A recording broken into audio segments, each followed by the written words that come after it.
Hello friends. तो आज मैं लेके आई हूँ लेक्चर 3, जो कि हम अपने पहले लेक्चर में पढ़ चुके हैं। कौन से एक्ट पढ़ चुके हैं आपने पहले लेक्चर में? Payment payment of wages act 1936, minimum wages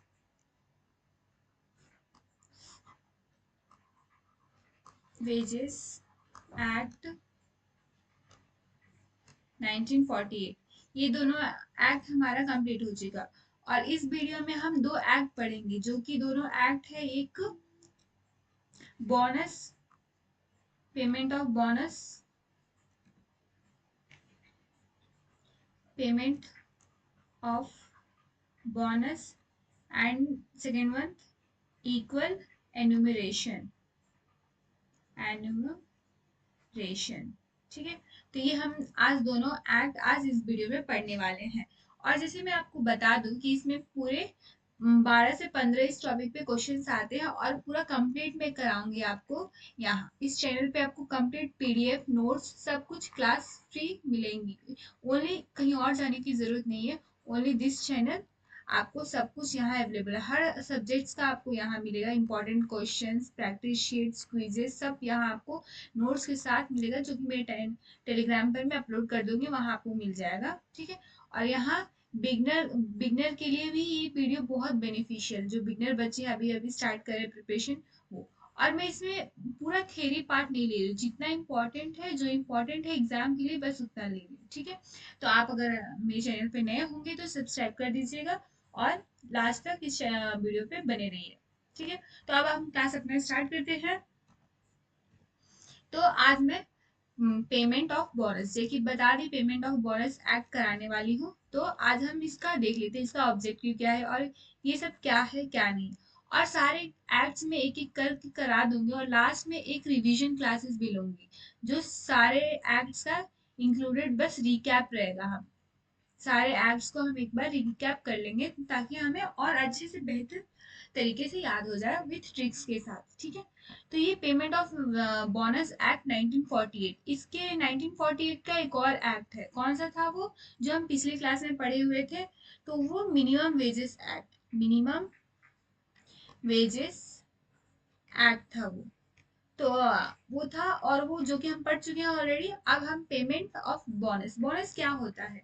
bonus होता है जो कि हमें वेजेस वेजेस मिलता है, जितना हम काम करते हैं उतना वेजेस मिलता है, प्लस अगर प्रॉफिट, अगर ऑर्गेनाइजेशन को अगर ज्यादा प्रॉफिट होता है, मतलब कभी कभी किसी ईयर्स में अगर ज्यादा ही प्रॉफिट हो जाता है, तो उस प्रॉफिट का हमें कुछ परसेंट कुछ परसेंट कुछ परसेंट हमें बोनस के नेम पे, बोनस के तौर पे हमें दिया जाता है वर्कर्स को, ताकि वर्कर्स और मोटिवेट होकर उनके प्रॉफिट के लिए काम करे, प्रोडक्टिविटी करे, और हार्मोनी और पीस कंपनी में बना रहे। इसके लिए बोनस देना चाहिए। ठीक है, तो इसका हम जान लेते हैं कि ये एक्ट कहाँ अप्लाई होता है, इसका ऑब्जेक्टिव क्या है, और कितना लिमिट है, क्या है, कैसे, जो कि एग्जाम के रिगार्डिंग बहुत ज्यादा इंपॉर्टेंट है, और उसी से क्वेश्चंस बनते हैं। तो और इसमें ज्यादा हम डीपली जाने जरूरत नहीं, जैसे थ्योरी क्या है क्या नहीं, बस ट्रिक्स के साथ हम पढ़ेंगे। जितना इंपॉर्टेंट है, जो पॉइंट इंपॉर्टेंट है, मैं उतनी ही आपको कवर कराऊंगी बस, और ज्यादा एक्स्ट्रा कुछ नहीं। तो लास्ट तक बने रहिएगा इस वीडियो पे। तो हमारा पेमेंट ऑफ बोनस 1965 ओवरव्यू। 1965 का ये है, सॉरी गलती से यहाँ 1948 हो गया, typing mistake, sorry, I am sorry, really sorry.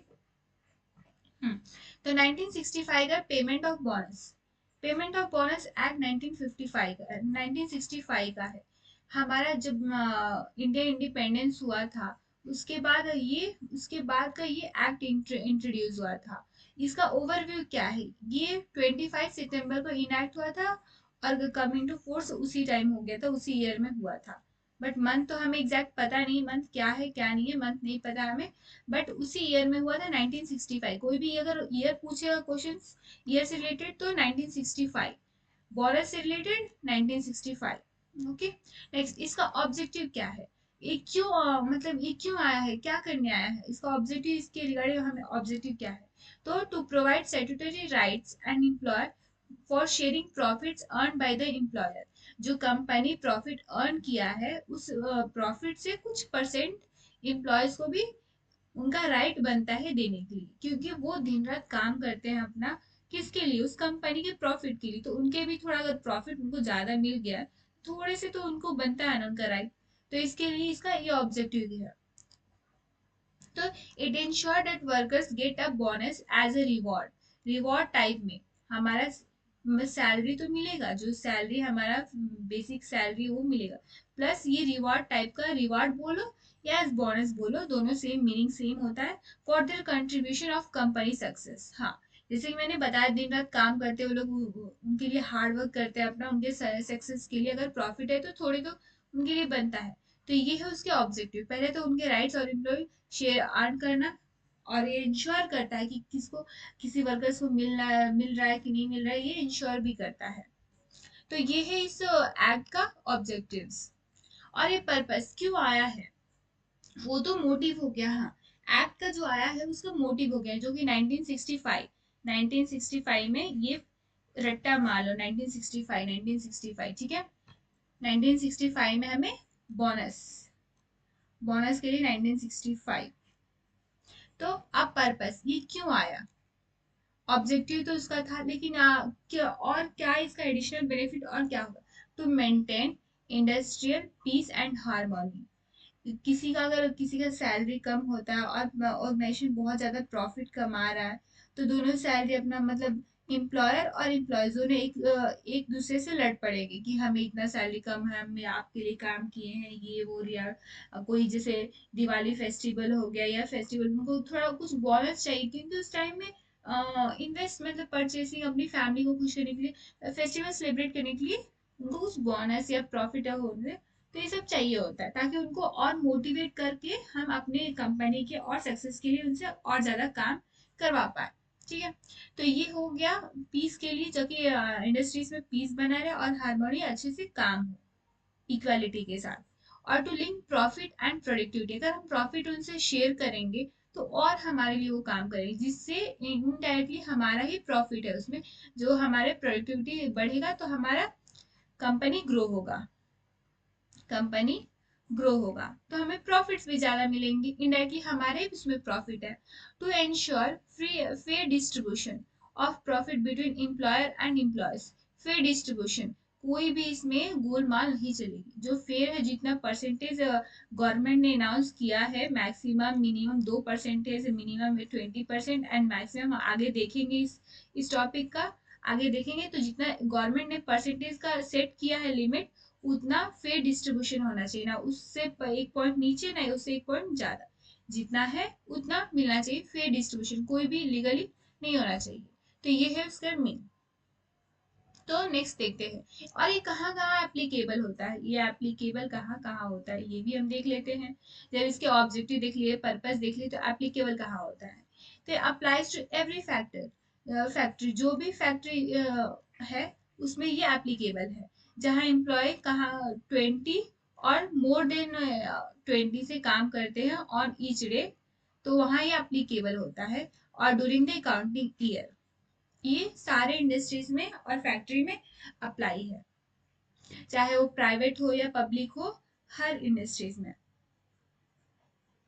तो ये कवर्स क्या करता है, अर्निंग सैलरी, जो एम्प्लॉय 21,000 या उससे नीचे उसका सैलरी है, उसके लिए ये एप्लीकेबल है। Only for those employer it's applicable. 21,000 salary बनता है या इससे नीचे बनता है, तो उनके लिए ये बोनस टाइप का एक्ट उनके लिए इम्पोर्टेंट है। नेक्स्ट, एलिजिबल, क्या करेंगे वो एलिजिबल होंगे, एटलीस्ट उनको 30 डेज उनका वर्किंग डेज रहना चाहिए, 30 डेज वर्किंग, तभी उनको बोनस मिलेगा। ये है उनका eligible for this bonus act in that year. Next, exemption हम किसको नहीं इसमें इंक्लूड कर सकते हैं, ये चैरिटेबल ट्रस्ट इंस्टीट्यूशन को, यूनिवर्सिटीज को और गवर्नमेंट डिपार्टमेंट को, क्योंकि ऑलरेडी इनका हायर प्राइस मिलते तो इनको बोनस की जरूरत, अगर गवर्नमेंट अगर लॉ के हिसाब से बोलेगा कि हाँ आप बोनस दे सकते हैं तो हाँ ठीक है, लेकिन यहाँ ओनली वो एम्प्लॉय आएंगे जिसका 21,000 सैलरी और इसके नीचे है वो एम्प्लॉयज आएंगे बस। नेक्स्ट, एम्प्लॉय एलिजिबल, जो कि हम पहले देख चुके हैं, जो उसको 30 डेज काम करना है इन द ईयर, 30 से मिनिमम एटलीस्ट रहना चाहिए, 30 डेज वर्किंग डेज, और उसका सैलरी 21,000 और बिलो, इससे नीचे पर मंथ। ये मंथली सैलरी, ना कि एनुअल और पर डे नहीं है, वो ये मंथली सैलरी 30 डेज का जो मंथली मिलता है 30 डेज काम करने के बाद मिलता है, वो है 21,000। अगर इससे 21,000 और इससे नीचे रहेगा तो ये उस पे ये एक्ट एप्लीकेबल है। नेक्स्ट, हम बोनस कैसे कैलकुलेट करते हैं? बोनस कैलकुलेट करते हैं सैलरी फॉर, जो कि हमारे पहले ही बता चुकी, वेजेस प्लस प्रॉफिट, बस ये होता है। और सैलरी फॉर बोनस कैलकुलेशन, ये अगर सैलरी अगर इसके एक्सकेड हो गया 7,000, अगर हमारा सैलरी बढ़ गया किसी दिन, मतलब 30 डेज हमें काम करना है, उसमें कुछ आए कुछ नहीं आए, किसी का 6,000 सैलरी होता है, तो अगर हमारा सैलरी 7,000 हो गया और minimum wages, whichever is higher, bonus is calculated on 7,000 minimum wages. इस पे हमारा जितना जितना हमें मिनिमम सेट है परसेंटेज बोनस का, वो हमें मिलेगा बोनस के तौर पे। ठीक है। नेक्स्ट, रेट ऑफ बोनस, हाँ मैंने बोला था ना परसेंटेज इसके लिए है, गवर्नमेंट ने परसेंटेज ऑलरेडी बना दिया है। तो एटलीस्ट मिनिमम बोनस कितना मिलना चाहिए? 8.33। ये टॉपिक बहुत इंपॉर्टेंट है, आप लिख के रख लो। मिनिमम मिनिमम बोनस का परसेंटेज है 8.33% and maximum bonus 20%। Even if company makes no profit, अगर वो कंपनी को, जो ऑर्गेनाइजेशन है, उसको प्रॉफिट नहीं होता है, तो भी जिसका सैलरी 21,000 और इसके नीचे है, उसको मिलेगा 8.33 बोनस मिलना चाहिए। अगर उसको हाई प्रॉफिट होता है, बाई चांस इसको पहले प्रॉफिट नहीं होता है, तो भी इतना 8.33 मिलना चाहिए। अगर इसको हाई प्रॉफिट हुआ, हाई प्रॉफिट बहुत ज्यादा हुआ, तो इसको 20% मिलना चाहिए मैक्सिमम। अगर आप इससे ज्यादा दे सकते हो तो ठीक है, कोई प्रॉब्लम नहीं है। ठीक है। तो नेक्स्ट स्लाइड्स पे चलते हैं। टाइम लिमिट, हाँ, इसका वजह से वो बोनस हो गया, तो टाइम लिमिट कितने मंथ तक दे सकता है, ये नहीं कि हाँ तुम 1 साल 2 साल लगा दो, ये तो नहीं हो सकता ना। तो टाइम लिमिट भी गवर्नमेंट ने सेट किया है। टाइम लिमिट, टाइम लिमिट जो कि है 8 मंथ्स। 8 मंथ्स के अंदर हम उसे बोनस दे सकते हैं। इससे ज्यादा हुआ तो वो कंप्लेन भी कर सकता है, ये उसका राइट है कंप्लेन करने का। Must be paid in 8 months from the close of the accounting year. Accounting year close होने से पहले आपको, उसके अंदर ही आपको 8 मंथ्स के रियायती पे कर देना है। नेक्स्ट, ये ट्रिक है हमें याद करने का। जैसे मैंने बोला था आपको हर एक एक्ट में एक्ट ट्रिक्स के साथ याद करवाऊंगी ना, तो ये देखिए, जो कि इम्पोर्टेंट, जो जो इम्पोर्टेंट पॉइंट है, मैं ये ट्रिक्स लेकर आई हूँ। वन वन क्या है? ट्रिक वन है ये 20, 21, 30, 8.33, 28, क्या आपको अच्छे से पता है? एटलीस्ट उनका जिस कंपनी में वो है, और 20 एम्प्लॉयज रहना चाहिए, 20 और 20 से ज्यादा। और 21 क्या है? 21 का सैलरी रहना चाहिए, 21 सैलरी और उसके नीचे रहने चाहिए, एटलीस्ट लिमिट है उनका। 30 डेज उनको काम करना चाहिए, ये एलिजिबिलिटी है उनका, अगर इस एक्ट में आना है तो 30 डेज वर्किंग डेज रहना चाहिए। और 8.33 क्या है? ये है हमारा minimum percentage of bonus, minimum minimum percentage. अगर कंपनी प्रॉफिट नहीं हुआ तो भी इसको इतना देना है, अगर उसको प्रॉफिट ज्यादा हुआ तो ये 20% उसको देना है। और 8 मंथ क्या है? 8 मंथ के अंदर उसको बोनस पे करना है विद इन अकाउंटिंग ईयर। तो ये लॉजिक आप अच्छे से लिख लीजिए अपने नोट्स में। 20, 21, 30, 8.33, 28, 3, 3, 6, ये 6 पॉइंट से एक क्वेश्चन तो पक्का फंसेंगे, ये मैं आपको गारंटी के साथ बता रही हूँ। ये 5 स्टार इम्पोर्टेंट है। ये पॉइंट्स ये सब मैंने इधर भी मेंशन कर दिया, अगर कोई भूल गया तो। बोनस, हाँ, और एक एग्जांपल लेके आई हूँ, एग्जांपल फॉर बोनस कैलकुलेशन। अगर आपका सैलरी है 18,000 पर मंथ, 18,000 है, और जो कि मैंने बोला था एटलीस्ट लिमिट 21,000 होना चाहिए इससे नीचे, तो ये एप्लीकेबल है इस एक्ट के लिए। तो ये 18,000 है तो एप्लीकेबल है, ऑफकोर्स सबको पता है। तो प्रॉफिट अगर हाई होता है, प्रॉफिट कंपनी का हाई होता है, तो इसमें 20% इंक्लूड करेगा। 20% इंक्लूड करके bonus 7,000 into 12 into 7, 20% is equals to 16,800 per year इसका ऐसे होता है। 20% तो इसको देना है और 12 मंथ होता है, 12 मंथ का, और 7,000 हमें मिनिमम बोनस रखना है मिनिमम। तो ये हमें कैलकुलेट करके इतना आता है 16,800 पर ईयर। ठीक है, तो ऐसे होता है कैलकुलेशन। नेक्स्ट, सेट ऑफ और सेट ऑन क्या होता है, ये कॉन्सेप्ट सेट ऑफ और सेट ऑन। पहले if company makes axis profit, अगर कंपनी अपने एक्सिस जितना उसका लिमिट है उससे ज्यादा प्रॉफिट ले ली, तो 4 इयर्स, अप टू 4 इयर्स उसे बोनस प्रोवाइड करेगी, आराम से जितना हो सके उतना बोनस प्रोवाइड करेगी 20%। अगर उसे प्रॉफिट और लॉस मतलब अगर नहीं हुआ है, तो वो थोड़े टाइम के लिए स्टॉप कर सकता है बोनस देना, लेकिन वो जितना बोनस स्टॉप किया है वो फॉरवर्ड कर देगा नेक्स्ट ईयर के लिए, जो कि उसे पे करना है, बट अभी नहीं, कुछ समय बाद उसे वो प्रॉफिट पे करना ही है, लेकिन बोनस पे करना है, भले उस टाइम नहीं करेगा, लेकिन आगे फॉरवर्ड कर सकता है अपना टाइम, जो कि विद इन 8 मंथ्स में उसे कर देना है। और ट्रिक्स क्या है, अगर प्रॉफिट हाई है तो ऑन कर दो, अगर लो है तो ऑफ कर दो, सिंपल। डिस्क्वालिफिकेशन ऑफ बोनस क्या है, डिस्क्वालिफिकेशन ऑफ बोनस, अगर आप इलीगल काम करते हो, फ्रॉड करते हो, इलीगल काम या फ्रॉड या कंपनी से पीस उसमें हाँ झगड़ा फाइट वाइट करते हो, वायलेशन फैलाते हो, तो आप उस बोनस से डिस्क्वालिफिकेशन हो जाओगे। ठीक है, तो देखते हैं नेक्स्ट। तो ये हमारे कुछ इंपॉर्टेंट सेक्शंस है, जो पॉइंट्स हम पढ़े हैं अभी वही पॉइंट्स है, बस सेक्शन में उसे डिवाइड कर दिया है। और जैसे मिनिमम मतलब जैसे हम एक के बाद एक सीरीज वाइज पढ़े हैं, वही है सेक्शंस में। तो सेक्शन जैसे सेक्शन 1 और 2 हम टाइटल्स पढ़ेंगे, अगर कोई भी हम जैसे एक सीक्वेंस होता है ना, कोई भी प्रोसेस काम करने का प्रोसेस होता है, जैसे अकाउंटिंग साइकिल होता है या कुछ, मतलब कोई भी काम करने के पहले एक प्रोसेस होता है, उस प्रोसेस को फॉलो करते हैं ये, तो वो आप वैसे समझ लीजिए हाँ, कि कोई काम करने से एग्जाम्पल लीजिए, खाना बनाना है, कुकिंग करना है, तो कुकिंग करने के लिए हम अगर वेजिटेबल लाना है, वेजिटेबल लाते हैं, फिर उसे वॉश करते हैं, फिर उसे कटिंग करते हैं, फिर उसे कुक करते हैं, ये सब हो गया उसका प्रोसेस। तो वैसे ही इस एक्ट में पहले सेक्शन 1 2 इसका टाइटल हम डिसाइड किए, फिर एक्सटेंडेड डेफिनेशंस वो सब है। नेक्स्ट सेक्शन 8 में इसका एलिजिबिलिटी क्या है वो है। 10 में है मिनिमम बोनस मिलना चाहिए, पहले तो टाइटल्स एक्सटेंडेड डेफिनेशन सेट कर लिया उसने, ठीक है।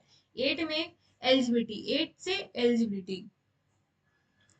एलिजिबिलिटी आप याद कर सकते हैं, और 8 के बाद 10 में मिनिमम बैलेंस 10 बस है, ऐसे बोलते हैं ना 10 बस है, तो उसके लिए मिनिमम बैलेंस 10, मिनिमम बैलेंस इतना बस मिनिमम रहना चाहिए, तो ये, और 11 मैक्सिमम बैलेंस, ये सेक्शंस वाइज एक के बाद एक बस सेक्शन, जैसे सीरियल नंबर हम करते हैं ना, बस उसी टाइप में है ये सीरियल नंबर वाइज। और 13 में प्रॉपर्टीज ऑफ बोनस, प्रोपर्टीनेट बोनस, ये। Next section 14 computation of working days, section 15 set on and set of, जो कि हम पढ़े थे, सेट ऑन से याद कर सकते हैं, set on set of S S 15 ऐसे। 9 टाइम लिमिट फॉर, कितना टाइम लिमिट था, याद बताइए, टाइम लिमिट क्या था इस एक्ट के लिए, तो हमारा था 8 मंथ्स।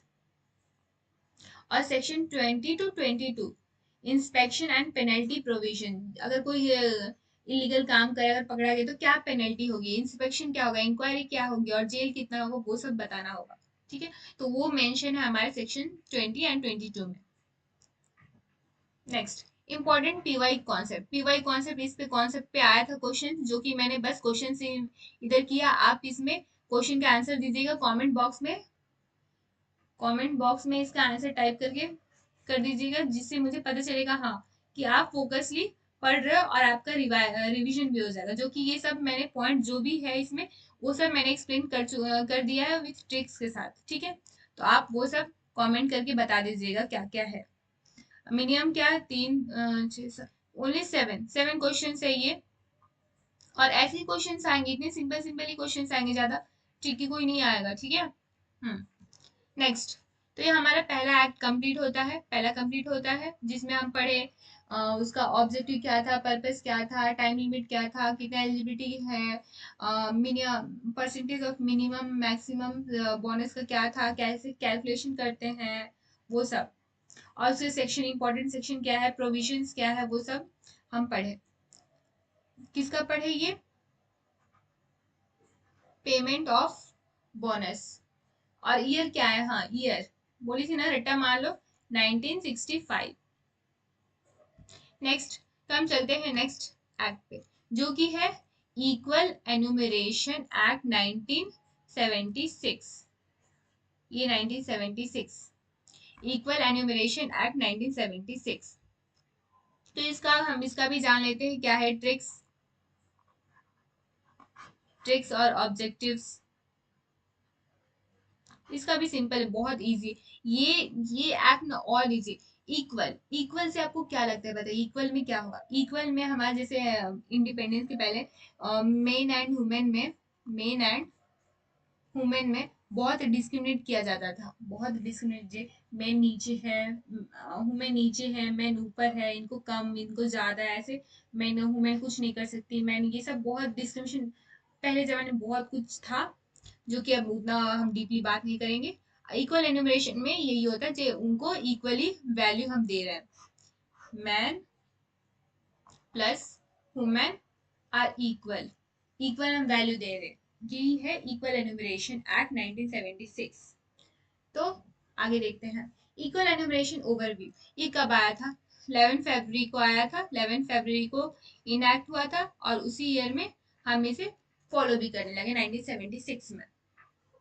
और इसका ऑब्जेक्टिव क्या था, इस एक्ट लाने का ऑब्जेक्टिव हमारा क्या था, तो equal pay for equal work, एक मेन है, मेन, और एक वुमेन है, तो इनको इक्वल करने के लिए, जो इक्वल ये काम करे, जो ये मेन काम कर रहा है वही सेम वुमेन काम कर रही है, तो इसको सैलरी क्यों ज्यादा और इसको क्यों कम, बताइए।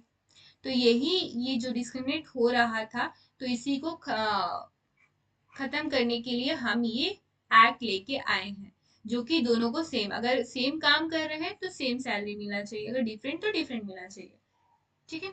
तो वही मेन एंड वुमेन में डिस्क्रिमिनेट बंद करने के लिए हम ये एक्ट लेकर आए हैं। तो ensure equal pay for equal work for men and women to prevent discriminate in requirement, recruitment, wages and promotions.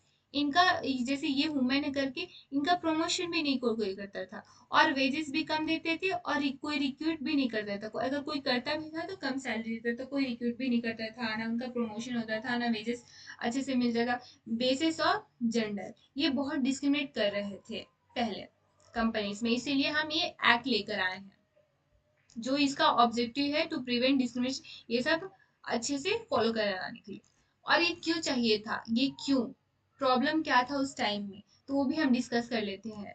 Before 1976, ये तो 76 से बाद है, तो हमें ये प्रॉब्लम सब अब खत्म हो गया है, लेकिन इसके पहले क्यों, क्या क्या प्रॉब्लम था, ये paid less of the same work, जैसे मैंने अभी बताया, दोनों काम कर रहे हैं, सेम काम कर रहे हैं, लेकिन वुमेन्स को कम मिलता था, तो लेस सेम वर्क, सेम काम करने के लिए कम सैलरी मिलता था। डिनाइड इक्वल अपॉर्चुनिटी, अगर अपॉर्चुनिटी, अगर ये अच्छा काम करी तो इसको मिलना चाहिए, तो यहाँ इसको ना देकर मैन को दे देते थे, तो ये इसका अपॉर्चुनिटी खत्म हो जाती थी, तो इसी के लिए ये आया। और फिर treated unequally in promotion and recruitment, जो कि हम पहले बात कर चुके हैं ऑलरेडी।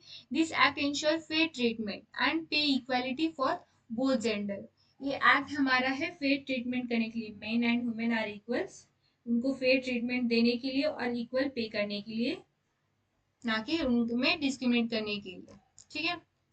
तो ये हमारा पहले का प्रॉब्लम्स हो गया, और ये क्यों आया है, ऑब्जेक्टिव क्या है, वो भी हम जान लिए। तो इसका एम्स क्या है करने के लिए, टू प्रोमोट जेंडर, सेम वही है, to promote gender equality in wages, ensure no discrimination खत्म करने के लिए है between men and women workers, बस workers,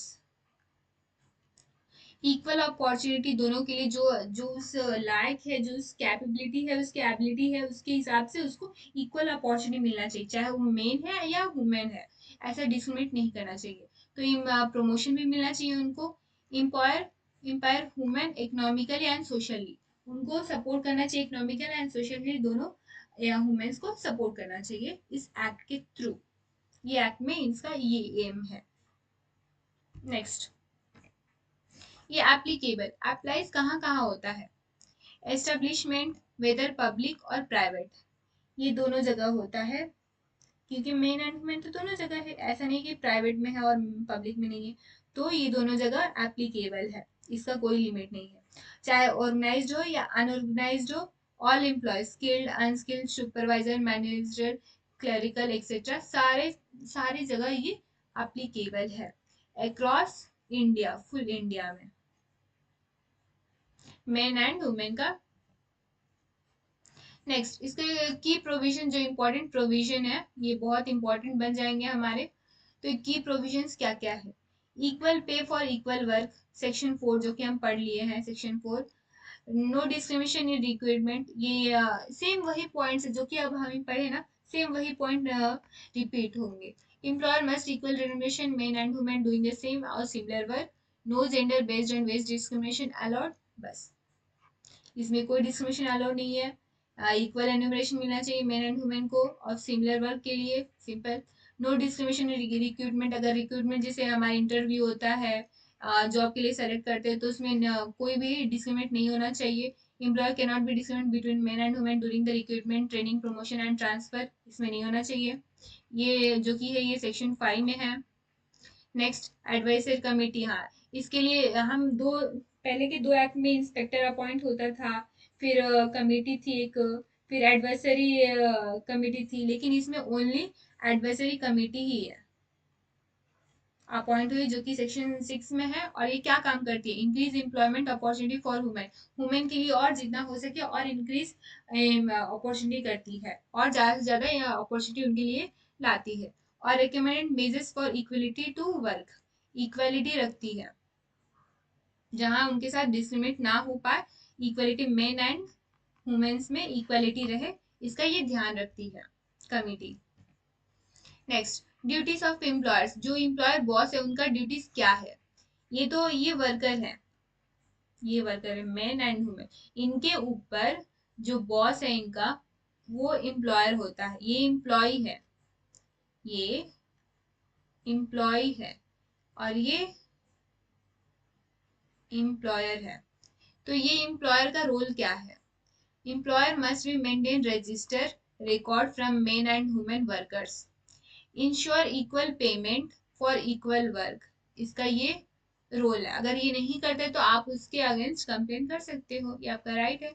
no show preference to male employees, इसके लिए मेल एम्प्लॉयज के लिए कोई प्रेफरेंस ना, दोनों को इक्वल, दोनों को इक्वल मेजर करना है, और इक्वल काम करने, सेम काम करने के लिए same salary. Next, inspector, section C में इंस्पेक्टर इसके लिए अगर कोई कंप्लेंट करेगा तो इंस्पेक्टर इसके लिए अपॉइंट होगा, appoint by government to check complaints of within the act, can accept register and interview employees, action भी ले सकता है। और पेनल्टीज, अगर ये पकड़ा गया इलीगल काम में तो इसके लिए पेनल्टीज क्या है हमारे, जो कि सेक्शन 10 में है इंक्लूडेड। तो वायलेशन फाइन अप टू 10,000 और इम्प्रेशमेंट फॉर 1 मंथ। फर्स्ट ऑफेंस अगर पहली बार अगर पकड़ाया तो 1 मंथ के लिए और 10,000 फाइन, और अगर सेकेंड टाइम हुआ है, थर्ड टाइम हुआ, तो बहुत हाई पेनल्टीज मिलेगी और प्लस जेल भी होगा, जेल। नेक्स्ट देखते हैं इंपॉर्टेंट सेक्शन, सब सारे में सेक्शन है और वो सेम टॉपिक से, बस इंपॉर्टेंट सेक्शन समरी तो देख लेते हैं। सेक्शन 4 में जैसे अभी हम पढ़े थे, सेक्शन 4 में प्रोविजन क्या था? सेक्शन 4 में इक्वल पे, सेक्शन 5 6, आप ऐसे ये पूरे में ये जो पढ़ाई हूँ वो टेबल के साथ, ताकि टेबल से आप जल्दी रिमेम्बर कर पाए।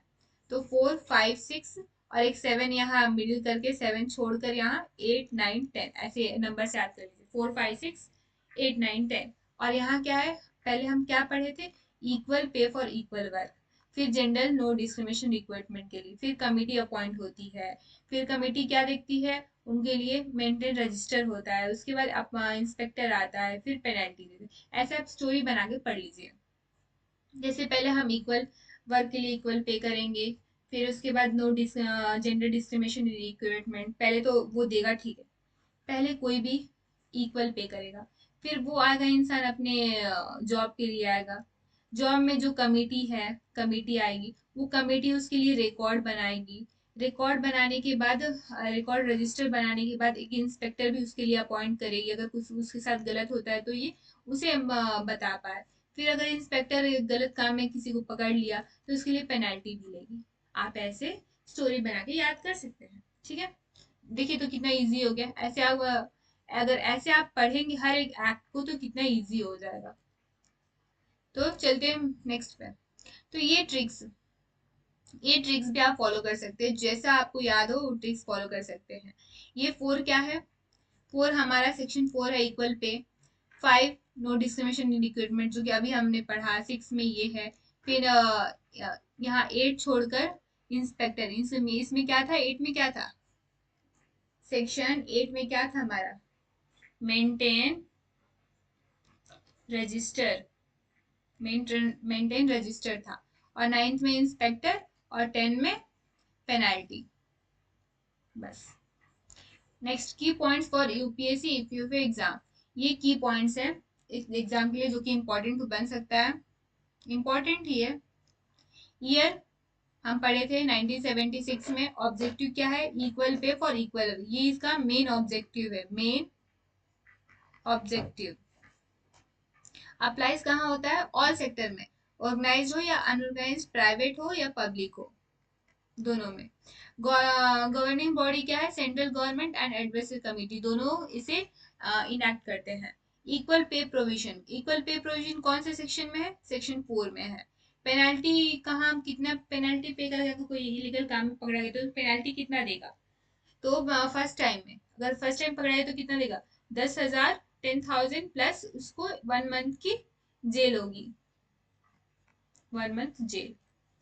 Next, basic for equality, equality किन के बीच में होना चाहिए, जेंडर मेन एंड वुमेन के बीच होना चाहिए। बस, ये दोनों एक्ट में हम यही पढ़े, क्या, पेमेंट ऑफ बोनस, फिर इक्वल एनुमरेशन, ये दोनों एक्ट हम पढ़े अच्छे से। और लास्ट लास्ट 2 क्लास में क्या पढ़े थे, payment of wages, minimum wages. ये चारों एक्ट जो कि मैं करा दी हूँ, ये आपके लेबर लॉ के लिए, लेबर लॉ जो कोड में डिफाइन हुआ था, 4 कोड हुए थे, ये लेबर लॉ के 4 ये एक्ट है, जो कि इसके अंडर, लेबर लॉ में इसके अंडर आते हैं 4। ये चारों मैंने आपको करा दिया है अच्छे से ट्रिक्स के साथ। अब मैं नेक्स्ट लेके आऊंगी, नेक्स्ट अपने वीडियो में क्या, इंडस्ट्रीज के जो इम्पोर्टेंट है एक्ट, वो लेके आऊंगी इंडस्ट्रीज रिलेशंस में, ठीक है। तो ये मेरे नेक्स्ट वीडियो में आएगा, तब तक हम इसका क्वेश्चंस प्रैक्टिस कर लेते हैं। तो ये हमारे क्वेश्चन प्रैक्टिस। तो आप बताइए इसका आंसर क्या क्या होगा। द इक्वल एनुमरेशन एक्ट 1976 कब क्या इंश्योर करता है, equal pay for work for men and women, equal pay for unequal work, more pay to skilled male workers, bonus to female workers only। क्या है मेन आंसर, इसका correct answer क्या है, जल्दी बताइए। इक्वल एनुमरेशन हम जैसे पढ़े थे, equal pay for equal work, main and women, तो इसका करेक्ट आंसर हमारा ऑप्शन ए हो जाएगा। तो चलते हैं नेक्स्ट, देखते हैं क्या है जल्दी जल्दी से। तो consider following statement, the act applies only the government establishment, it prohibits gender discrimination in recruitment, it provide for formation of advisory committee। तो ये हमारे एनुमरेशन में तो ये तीनों आते हैं। गवर्नमेंट एस्टेब्लिश ओनली एक्ट करेगा provide gender discrimination in requirement, act only government, government वाले नहीं है, प्लस प्राइवेट भी होना चाहिए। हम्म, ये रॉन्ग है। ये दोनों करेक्ट है। इसमें एडवाइजरी कमेटी भी है और इसमें हमें प्रोवाइड करना जेंडर डिस्क्रिमिनेशन जो कि रिक्वायरमेंट के टाइम होता है, रिक्रूटमेंट के टाइम, तो वो हमें सही बोला है। तो 2 और 3, ये तो 1 रॉन्ग हो जाएगा, 1 रॉन्ग है तो ये भी रॉन्ग हो जाता है, ये हमारा इनडायरेक्टली ये करेक्ट है। नेक्स्ट, assertion रीजन क्या है? The act provides for equal pay for men and women doing the same और सिमिलर वर्क, ये तो ठीक है ये स्टेटमेंट। रीजन क्या? Womens are less productivity than man, so lower wage are justified, no, ये तो रीजन सही नहीं है, तो इसीलिए A is true, R is false, ये सही नहीं है। Women are loss productivity than man, ये किसने बोल दिया भाई? Women are less, women are more productivity than man, जो कि इसमें दोनों को इक्वल इक्वल करना है, मेन एंड वुमेन में बिना डिस्क्रिमिनेशन के। तो यहाँ करेक्ट आंसर हो जाएगा हमारा C. Next, match the following section with their provision, ऐसे इस टाइप के भी क्वेश्चंस आते हैं, इसलिए मैं ये सारे टाइप के क्वेश्चंस इसमें ऐड किया ताकि आपको अच्छे से प्रैक्टिस हो पाए। ठीक है, तो match the following section with their provision, section 4 में क्या था? गेस कीजिए, सेक्शन 4, सेक्शन 5, सेक्शन 6, हम स्टोरी वाइज पढ़े थे। 4, 5, 6 और 7 छोड़कर हम 8, 9, 10। पहले वर्क कराएगा तो इक्वल पे होगा फॉर सेम वर्क, उसके बाद उसका क्या होगा? 5 के लिए उसको रिक्रूट करेंगे, पहले जॉब के लिए देखेगा, उसके बाद जो उसके लिए कमिटी एक होगी जो कमिटी उसे रिक्रूट करेगी, तो यही तीनों है ना। हम्म, तो फोर्थ वाला क्या है? फोर्थ वाला ये, और इसके लिए, और ये इधर। तो मैं ऐसा फॉलोइंग कर दिए, देखते हैं ऑप्शन में क्या है। ए का 2, ए का 2 कहाँ है? ये है, ये है, ये तो हमें पहले ही रॉन्ग हो गया, तो इसमें ए का 2 है, दोनों ठीक है। बी का देखते हैं, बी का 3 है, तो बी का इधर 1 है, इधर 3 है, तो इसमें हमारा ये रॉन्ग हो गया, यही, ये हमारा option A correct answer. Next, the equal enumeration act 1976 came into force in the year, कब हुआ था? एज अ क्वेश्चन में ही आंसर है, आप लोग की जरूरत भी नहीं है। ठीक है, 1976 में। देखते हैं next question, arrange the following provision in correct section order. ये सेक्शन ऑर्डर हमें जो सेक्शन में प्रोसेस स्टेप बाय स्टेप दिया था उसमें हम अरेंज करना है। 4 में क्या है, 5, 6, इसे सीरियल वाइज अरेंज करना है। तो ये नो डिस्क्रिमिनेशन रिक्रूटमेंट, ये जो कि था हमारे एडवाइजरी कमिटी, इक्वल पे, तो ये पहले हमारा आएगा पहले, तो थर्ड वाला पहले होना चाहिए, तो इसमें है और इसमें है। उसके बाद इसके लिए जो कमिटी रिक्रूट करती है वो होना चाहिए।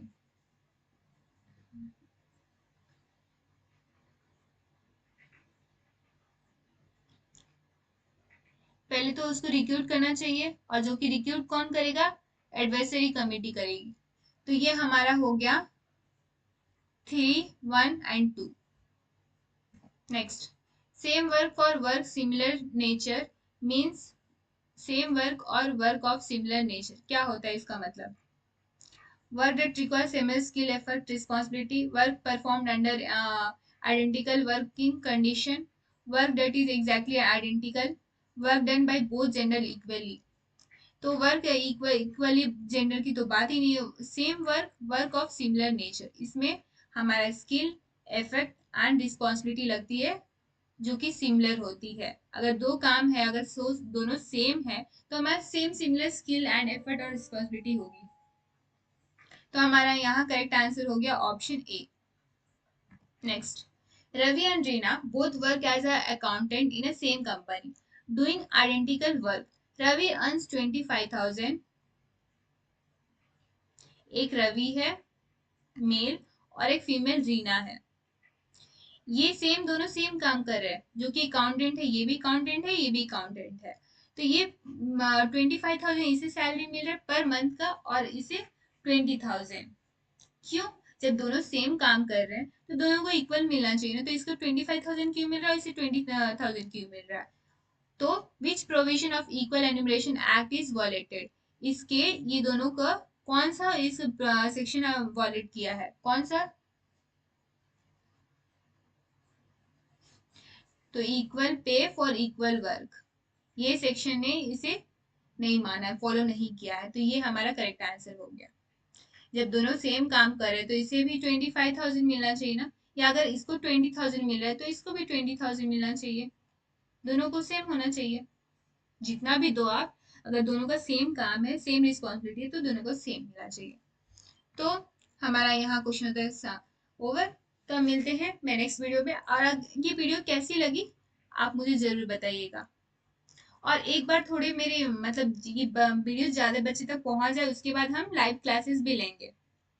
लाइव क्लासेस, ये तो फिलहाल रिकॉर्डिंग क्लासेस में अपलोड कर रही हूँ, बट अगर ज्यादा बच्चे का डिमांड आएगा तो मैं लाइव क्लासेस भी उनके लिए लूंगी, इसलिए आपको टेंशन लेने की जरूरत नहीं है। और क्लासेस कैसी रही वो सब आप कमेंट कर दीजिएगा, अच्छे से कमेंट। अगर अभी तक आपने सब्सक्राइब नहीं किया मेरे चैनल तो सब्सक्राइब भी कर लीजिएगा, अगर आपको ट्रिक्स पसंद आए, क्लास पसंद आए तो। और ये वीडियो की लिंक आप जितने हो सके अपने फ्रेंड्स के पास शेयर कीजिए, ताकि उनको भी इस वीडियो से हेल्प मिल सके। और एग्जाम का जो प्रिपरेशन कर रहे हैं, यूपीएससी, ईपीएफओ, इसके लिए ज्यादा दिन बचे नहीं है, ओनली 30 नवंबर को एग्जाम है। और काफी मिनिमम अगर जो ले तो 1 मंथ से, जो कि इधर फेस्टिवल से 1 मंथ ही ले लो आप, 1 मंथ है। और इसमें आपको प्रैक्टिस करना है, क्वेश्चंस को मोक देना है, बहुत सारे क्वेश्चंस इसमें। तो उसके लिए मैं आपको जल्दी जल्दी क्लासेस कराऊंगी, एक में 2 3 एक्ट करा के आपको जल्दी फिनिश कर दूंगी, ताकि हम इंपॉर्टेंट क्वेश्चन को प्रैक्टिस कर पाए। इसके लिए मैंने आज इस वीडियो में 2 एक्ट लाया है। ठीक है, तो मिलते हैं मैं नेक्स्ट वीडियो में। बाय बाय, तब तक आप पढ़ाई करते रहिए अच्छे से, रिवीजन जो भी पढ़ाई में रिवाइज करते रहिए। Bye bye.